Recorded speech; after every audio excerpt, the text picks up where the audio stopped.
movement in there. And that's essentially it. That's how I build my scenes. That's how I film myself. These are the things I use to do it, and those are the techniques I keep in mind when I'm actually filming.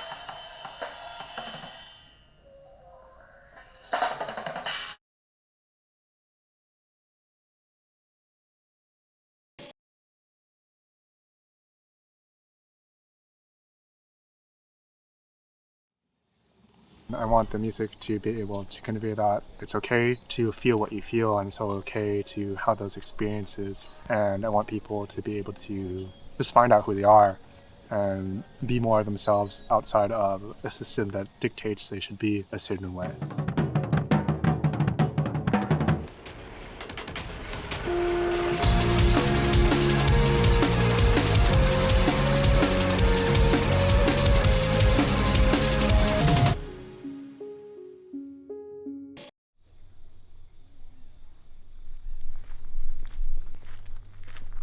My name is Faye, and I record under the project Meishi Smile, and I'm the founder of Zoom Ones. It's a emotive electronic music label based in LA.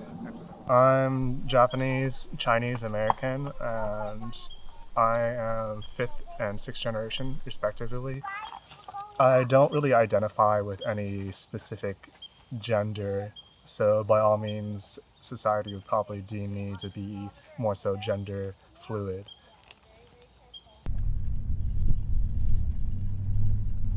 The latest video we filmed was for an upcoming single called The Dialogue Dazai. The lyrics detail about the last 3 months of protests and the notion that we can have these ideals in our lives, but are we going to actually hold ourselves accountable to these ideals? Are they just ideas in our head, or are we going to actually put these ideals into action? So to die like Dazai, that phrase is me not wanting to die myself as a deplorable person, and for others to look at their own shortcomings as well. So the video, it reflects some of those things, but mostly it reflects a transformation of gender identity and not wanting to die in a way where I wasn't able to be truly myself. Most recently, talking to a lot of my peers and a lot of fellow artists, I feel we all have this sort of sense of where is music going now. There's an existential question of who I am as an artist, or who we are as artists, and how do we affect people and reach people in a time where we're told by Spotify CEOs that we have to keep pumping out music because it will give them more money. And stepping back and being like, well, am I pumping out more music because somebody else told me to? I'm pumping out more music because of the expression of myself, and it's connecting to people, and people need that right now. For other people to have a sense of authenticity is very important in a time where we're very forced to be these content creators, so to speak, and keep on pushing and oversaturating all this media that's constantly being in people's faces. I feel like music should be very much a political force and a physical force. To show one's body on stage is something that is playing a role in terms of how you want to be seen and how you want to convey yourself and how you want to inspire people.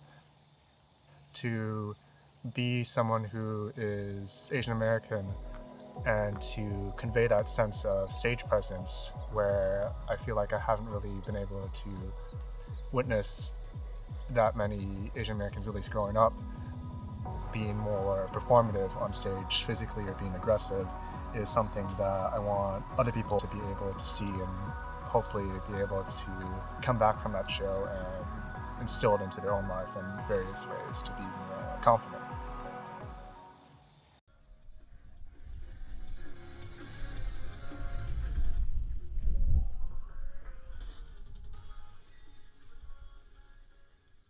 And people coming to these shows, I would often hear them say like, "Oh, I was very like antisocial before," and after that I met people with like a lot of similar interests, and I felt at home. And then I'd see these people come again and like make more new friends. So it's always something to me that felt very humbling and honored to be part of that experience. And I think it even reflected my own sense of trying to become more present and more sort of mindful of what was in front of me. The impact that I want to see at the end of the day with my music and my label is that it just simply reminds people who they are, that it reminds them of their child within, who they were before trauma, before being more enveloped in the system, to remind themselves of the joy of music and the transformative experience of that, being able to hear that and see that, and being able to be like, this is who I am, to have your full potential, for everyone to realize their full potential together.